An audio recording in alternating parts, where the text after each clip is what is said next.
All right. Well, welcome to the Viking Press Pass. I am Matthew Nickel, and joining me today here at night, Senior and Captain Toby Splitt. So, Toby, thanks for joining me here on a late Thursday night. I appreciate it. Yeah, of course. Happy to be here. Well, hey, it's game week. Vikings, travel to Simpson here on Saturday. Just how's preparation just been kind of generally going? Yeah, I think everyone's kind of a little excited. Got a little taste of that action last week at Loras, but I think everyone's been just really ready for this moment to come up. I think our preparation has been really intense, and I think everyone's trying to really focus on the little things that we kind of left on the table at Loras. So I think the main goal for this week is to correct our mistakes from last week so we can play all together as like a full team game and just try to come away with the best results possible. Yeah, no, 100%. And it's tough because, I went up to the Loras scrimmage. I caught the first half of it. I took my boys up. At halftime they were hungry, 8 and 10 years old. They got to go eat. So we jetted there, and I think you guys were up like 17-0 or so, and we're starting to get folk kind of rotating in and out of first and second string and just getting different looks. But you know, it's it's one of those things, right? You don't want to show everything, but you want to work on, the core aspects of your offense, the core aspects of your defense, your special teams. But it's such a controlled environment as well. I mean, they're quick to the whistle, trying not to get, anybody hurt.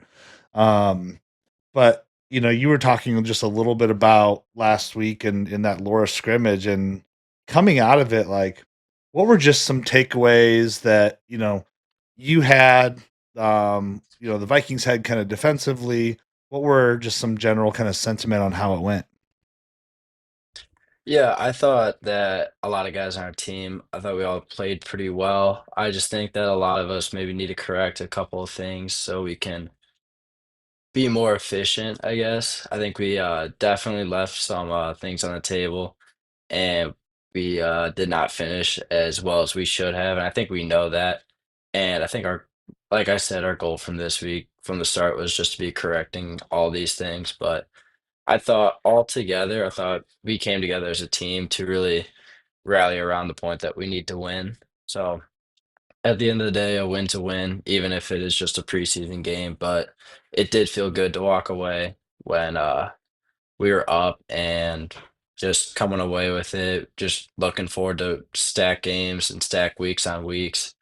I think that it kind of set the bar at a point where we can expect that to be the low so that when we go into every week, we know that we can be much better than that and we can take another step up so that we never kind of look back on that first game. So then we can just Hmm. progress every week. Yeah, 100%.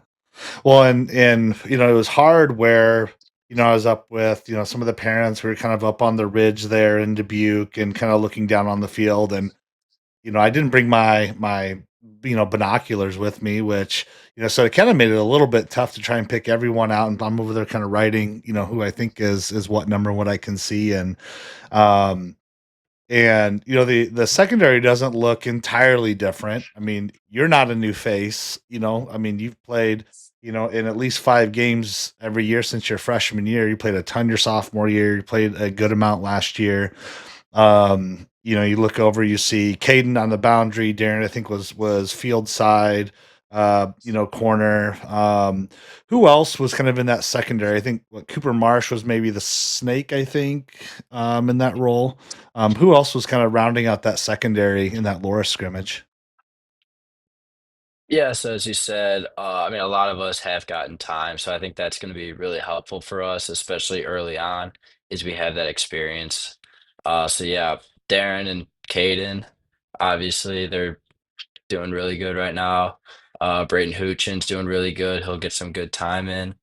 Yeah, Cooper Marsh, he's been in kind of that nickel spot. He's had a he's been really good over the last year. He's really progressed almost every week, and he's worked his butt off this whole offseason. I know that. I see him in the gym all the time. I see him in the field all the time, just working on his footwork, just getting better at every little detail think he's going to be a really explosive player for us on defense.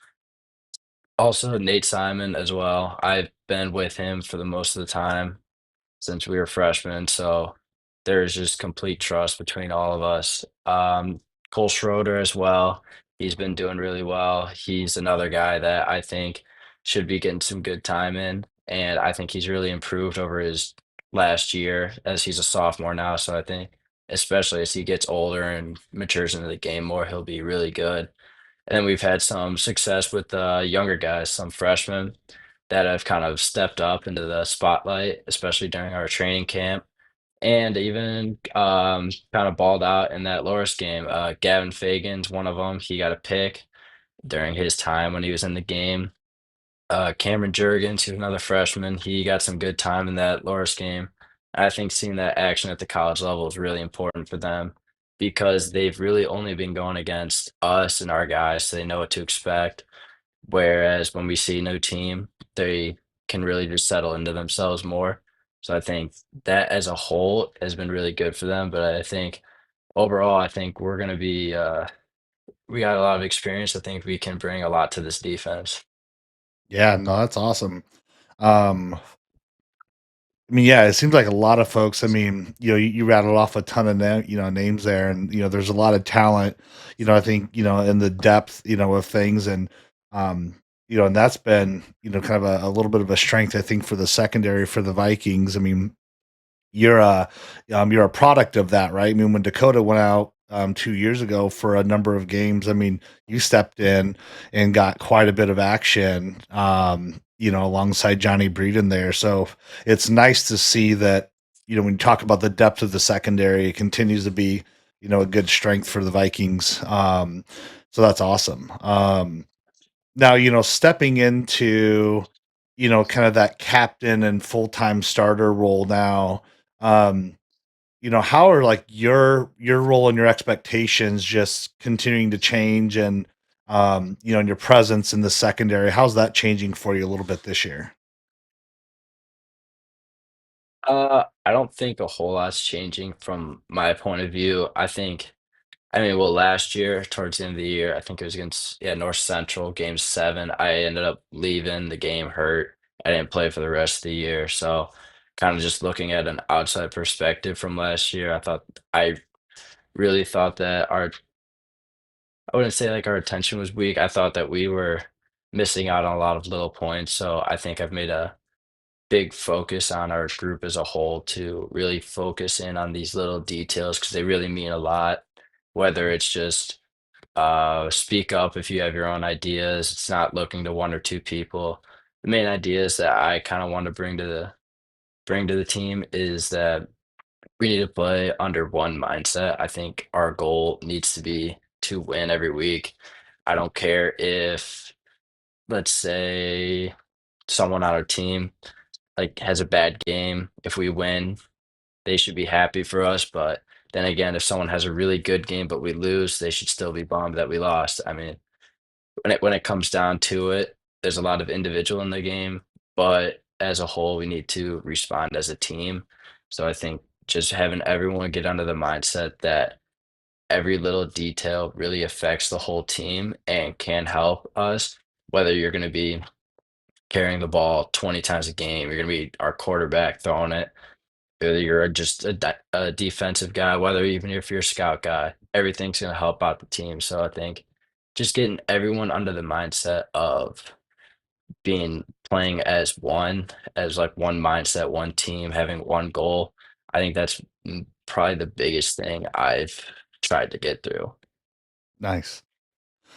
And as I look in that secondary, I mean, career, went over to Riverdale, and is coaching them now full time, down at the high school level. Um, a pair of new defensive back coaches. So, Trayvon Aldridge, he's a former Augie player from like 2016, 2017.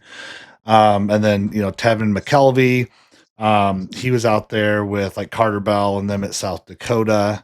How's it been?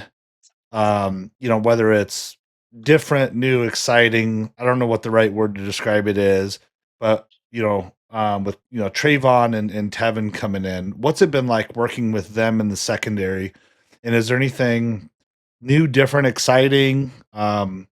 When you think about working with those two guys, I don't know 'em, I don't know them at all. So Yeah, I mean, they bring this just young, energetic feeling to practice every day.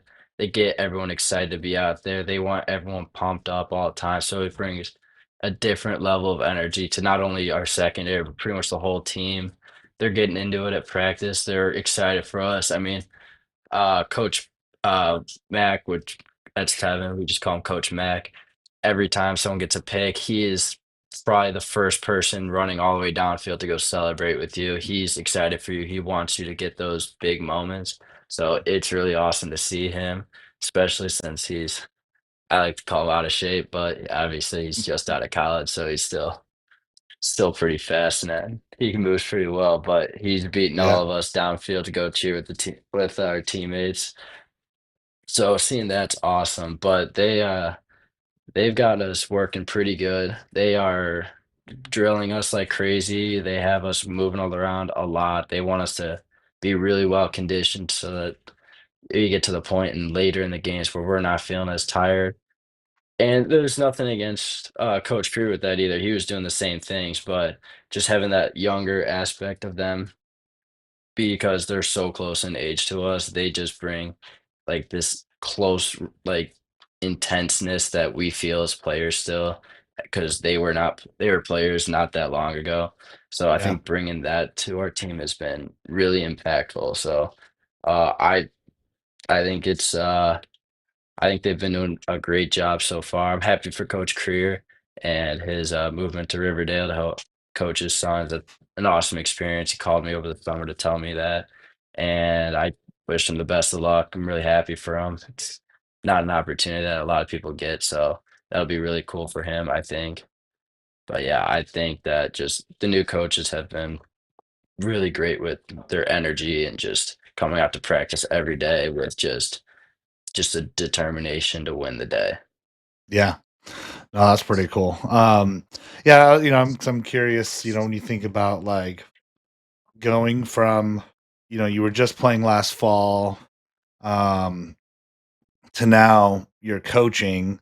At some point, are you still in there like trying to challenge them? How are you challenging them different? There's a little bit of a personal spin, right, to it a little bit as well because they probably inflect a little bit of their play style into how they coach, how they teach, some whether it's technique, whether it's aggressiveness, whatever the case is. Just so much of that stuff just really, can rub off. So um that's pretty cool. Now talking, a little bit about being a captain specifically. So, Breyden Smith, you, Dylan Burton, Nick Hogan, um, and I was thinking just a little bit about just as a captain, everyone kind of brings their own style of leadership, right? So you've got like performance leaders. These are, you know, on the field leaders who focus, the team, during practices and games, and they're very like vocal. Your kind of locker room, leaders like your culture captains, right? Then you have your social leaders, they're around like fostering good relationships and chemistry, and then you got kind of your organizational leaderships. These are folks that are talking about like the broader goals and visions of the team and really focus on the details of preparation and some things like that. Um, there's so many different styles of leaders, but as you as a captain, I mean, what do you feel like, or how would you describe your leadership kind of style? Yeah, I mean, a lot of people know this. I'm not the most talkative person, so I'm not going to be the guy that's just talking all day, like rah rah and a lot. We got plenty of other guys to do that, but I would say I would probably fit into the category of finding like a team goal and like trying to spread that idea. Like I said earlier, I want everyone to play under one mindset, so I think I would kind of contribute myself more to that. I know a lot of people trust me. I I trust a lot of people too.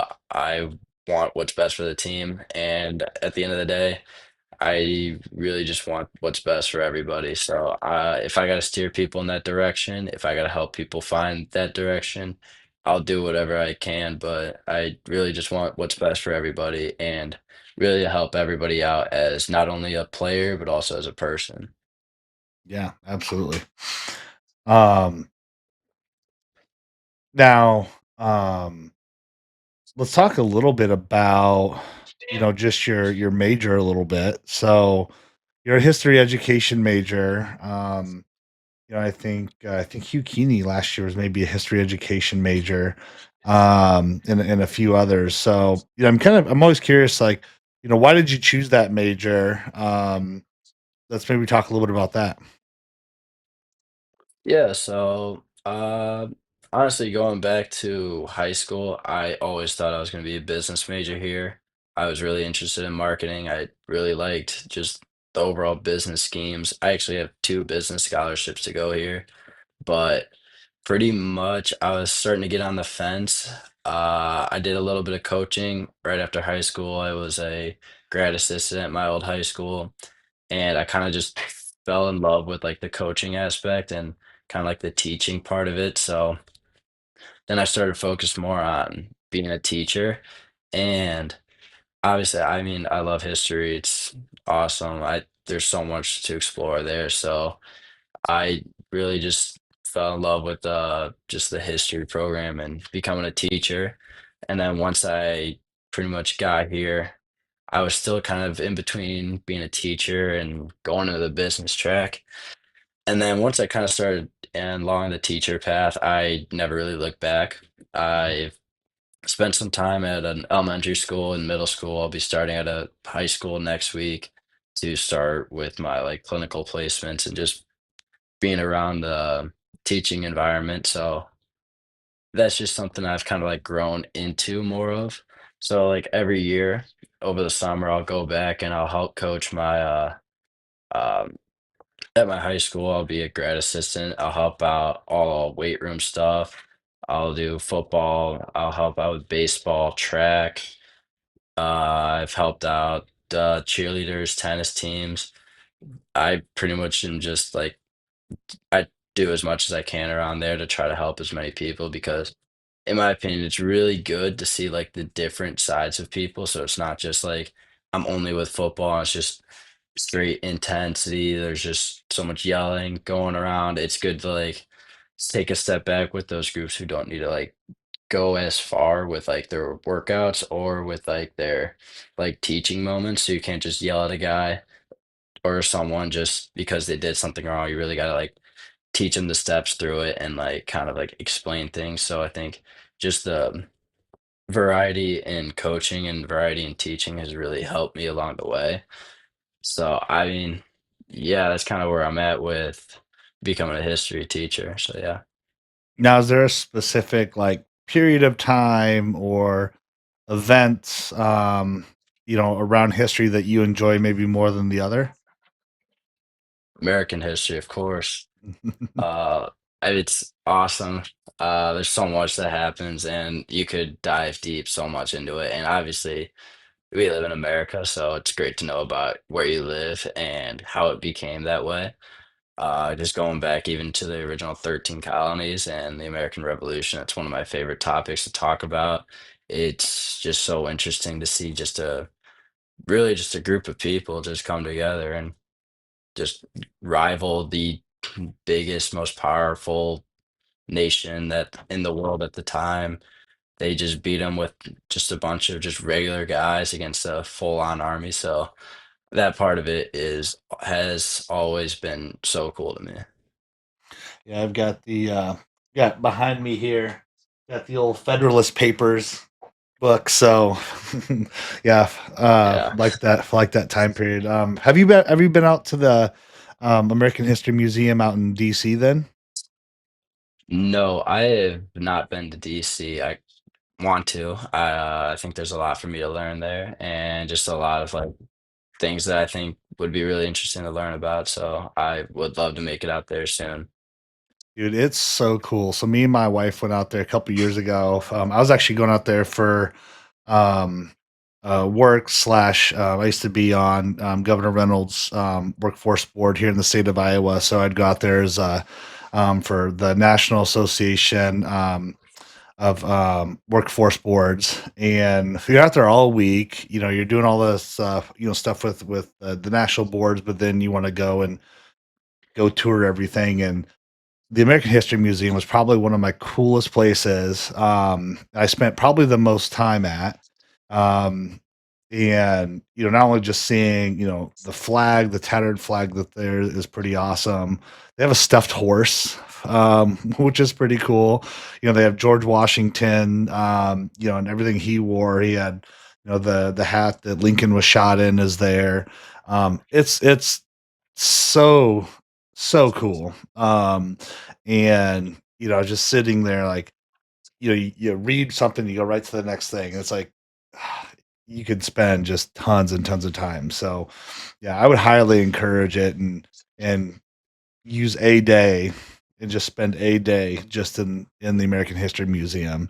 Um, Absolutely cool. So agree with you Yeah, there. yeah. I mean, over the summer we went to our Rome and Greece trip, which was really cool. So we got to see very like different parts of ancient history, which I also find very cool. So we got to explore the Roman Colosseum, got to do Pompeii, parts in Athens, like I'm losing the name of it right now, the Parthenon, the original Olympic arena. Those were all so cool to me. It was such a really good experience to be on. You know, um, I was telling my wife, I was like, I need to figure out when you guys go again. So probably in 2 years. I think 2 years ago it was Germany. You guys did was it Italy this year in that area in Greece. And so I was telling my wife, we need to figure out when they go again, we need to go with. And I think it'd be a ton of fun just to a tour and do all the stuff with the team. But I also wouldn't mind actually calling the international game while we're there too. That'd be selfishly be a ton of fun. Yeah. But um, yeah. So I mean, so tell me a little bit about that trip, right? Coach Bell talked a little bit about it in the first interview with him. From your perspective, I mean, what was it like just going over, being with the football team, getting to do all that stuff, play a game? What was that schedule just is it just crazy in terms of just packed, you're doing this, you're moving that? Yeah, I mean, pretty much every day we're doing something all day. So we're getting up early, 6, 7 a.m. And we're pretty much out and about doing stuff and pretty much until like 9 o'clock at night. So at the end of the day, everyone's gassed. But they lined it up to be doing some really cool things. So we got to see like the Amalfi Coast, Sorrento, different parts of Greece, a couple of islands over there. So a bunch of things I never really thought I would ever really see or take interest in until I was over there. And I mean, just being with the team was awesome. I mean, we're all really good friends. Like some of my best friends are on the team, and being with them was just awesome. Spending every day with them, and I'm really glad my parents also got to go on that trip because I know that they would have been really jealous of me if they didn't go. So I'm really happy that they were there. But I think overall, it was just a once in a lifetime experience. I know everybody that was on the trip had a really good time, and I don't think anyone ever like thought like differently of it. I thought everyone had a good time spending just time with the team, getting to know each other better, hanging out with people that you maybe don't hang out with as much here. Like a lot of the younger guys that may not hang out with as much here, just spend time with them overseas was just really awesome. It was one of the best experiences of my life. What was like the favorite thing you ate while you were over there? Favorite thing I ate, I I probably gotta go with this Greek burrito. We stopped in this pretty much like a small shop kind of restaurant, and they just had this huge, just giant burrito filled with just pretty much everything. It was like steak, I was, lettuce. I can't even remember tzatziki sauce, onions. so much stuff just packed, and it was just so good with every bite. So that was probably the best thing that I had there. I like it. I like it. Um, let's talk a little bit about, kind of the game day. So I'm always curious, on folks kind of game day preparation, their routine. Some folks, eat certain things, they have a certain routine they go through, certain things they listen to. What does your game day routine kind of look like? Yeah, so obviously, I mean, we got a night game on Saturday at 6 p.m. So it's a little longer of a day, a little kind of longer of a time. So I try not to like start thinking about the game way too much early in the day because I know I'm just gonna freak out about it. So I usually just try to calm myself down by I'll just probably watch college game day in the morning, turn on some college football while I'm on the bus, kind of just getting my mind off things, just watching things. And then probably once I get to the stadium, I'll just probably throw in some music, trying to just mostly calm me down, just keep my heart rate low so I'm not trying to get too amped up right away. And then usually I take the field probably about hour and a half, hour 40 before the game. I'll usually do some stretching, a little bit of movement, throw around a ball, just kind of a bunch of things, just casual. Nothing to try to get me too tired or anything. Really, just try to start getting to move around. As you get back to the locker room, get dressed, start trying to like get myself into like locked in mood where pretty much I don't really talk to anybody. I just kind of focus on really just the game in general. I know that all my preparations got to pay off, so I don't try to like look over any notes. I kind of just try to sit there thinking about what could potentially happen and what calls I got to make while I'm on the field. Then we take the field for warm ups about an hour before the game, warm up, try to kind of just get into the movement, get a feeling for the ground, kind of just know how I got to do things because I mean Simpson's got different turf than us, so Mhm. maybe some sort of like footwork that I normally do here, maybe I got to change it up a little bit, but just trying to get used to the playing environment, kind of just getting used to everything on the field, so that when we go in and come back out and we're ready for game day, I'm as ready as I can be. Absolutely. Now, what about so when we're at home? So, in 2 weeks, the first home game, we host Wheaton. I've got my tailgate pass. That to me is some of the best times, afterwards in the tailgate for the couple of hours, talking to players and parents and everyone that's kind of works their way through.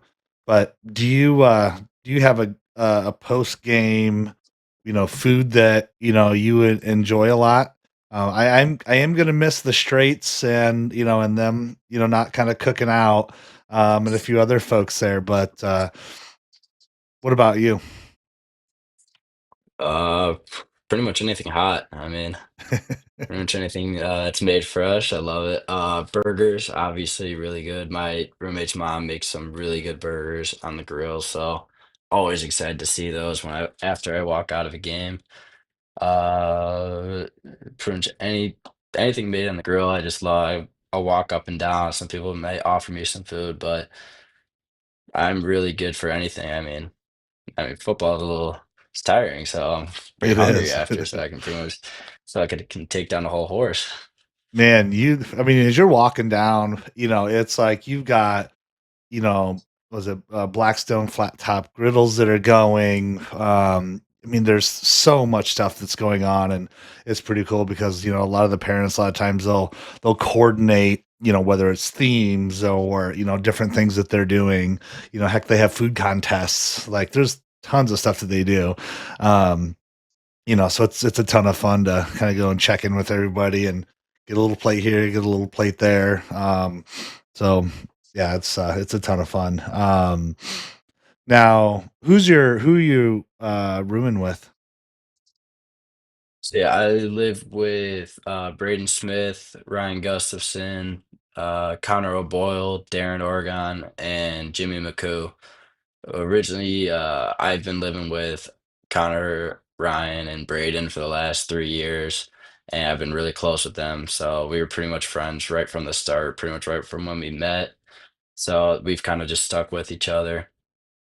So we've got this really close bond. We've all played football, so we go through everything together. And then obviously Darren's just been one of our best friends as well. So it's we didn't have like the space to have like another fifth person in our house, but now that we finally do, I mean Darren's been great. And then Jimmy just transferred in from Illinois State, and he was really good friends with Breyden growing up, and he pretty much clicked right when he got here. So he's been doing a great job of going around, meeting new people, introducing himself, just being really open to everybody. So he's been great to have around as well. Well, I mean, you and Ryan, I mean, you guys go back to Cary Grove. And I will say I was going through some stuff this week and just kind of in preparation for this, and I always like to go through the X world, the Twitter world, and I have a small pet peeve, and it's just my personal pet peeve, but it's like anytime I see someone doing a signing day for Augustana, did they get the logo right? And they had the Augustana Vikings D2 logo. And I'm like, just it kills me. Yes. Which that's nothing that you guys do. It's whoever at the school, printed the table tents out. But I looked at that today when you and Ryan were doing your signing day, and I saw that and just kind of laughed it off a little bit. But yeah, you and Ryan, I mean, you guys go back to Cary Grove. So that's been a pretty long friendship. So that's pretty awesome. Yeah. Yeah, I've known Ryan a long time. I mean, we go back even playing seventh grade football together, where, I mean, at the point he was a center and I was a linebacker. So we were just going head to head every day. But I mean, from that, we just got closer and closer as we got on through high school. And now we still really close, obviously, here and at home. We hang out all the time.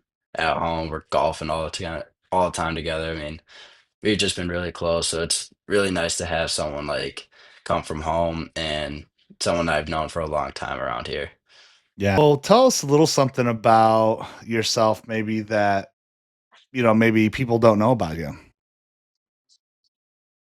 Um, yeah, I mean, I come from a big family. My dad is one of 16. His mom was one of 14, so I have a lot of cousins on my dad's side. I got three siblings myself, or triplets actually, and one of them is my brother Jason. Just got a job at Carthage as a running backs coach. So if I needed any more reason to try to beat up Carthage this year, I got one. That's a good motivation. That's a good motivation. Yeah. Um, well, um, one of kind of the last one or two things here. I know we'll wrap things up here. What advice would you give, to an underclassman or maybe incoming freshman on the team, as they look out on their kind of 4 years? Yeah, I actually got asked this question last week. I did an interview while we were helping the freshmen move into their freshman dorms, news program, WQAD, I think, and something Okay, else came down to pretty much just put like a little story on freshman welcome week, and one of my teammates pointed out that they should talk to me. So I got interviewed, and that was another question that I got. So I would just say be yourself. If you are interested in something or might be interested in something, go out and try it out. If you don't like it after a little bit, at least you can say you tried it out, and then you'll know that it's not for you instead of just sitting there that you might have liked it. So I think just really just follow your passions and just do whatever you want to do. I mean, college is a great experience for pretty much everybody as long as they make it what they want to. Because once this 4 years is over and it's gone by quick, you're gonna sit here thinking, did I do everything I wanted to do? And right now, as of now, I would say I have. So I want everyone to try to get that get that answer too, to really just sit down after 4 years and say, "I did everything I wanted to, and I had the experience that I wanted to." Yeah, that's great advice. Um, well, lastly, I mean, to kind of wrap things up, is there anyone in particular you'd like to thank, family, friends, coaches, any shout outs you want to do? Any way to wrap this up? The floor is all yours. Yeah, I mean, could not be here, with I could not be here today without the help I've gotten. So I mean, obviously, I gotta thank my parents, Rick and Kristen Split. They've been awesome mentors to me, my siblings, Carly, Jason, Nathan. They've always just been really helpful throughout my life. Um, more recent one, from my old high school, they've helped me out when I was there and also through the coaching world as long as I've been there. I can thank all of them, but really to wrap it down to just one couple of people, I would thank Ryan Ludwig, Matt Furlong, and Brad Seberg.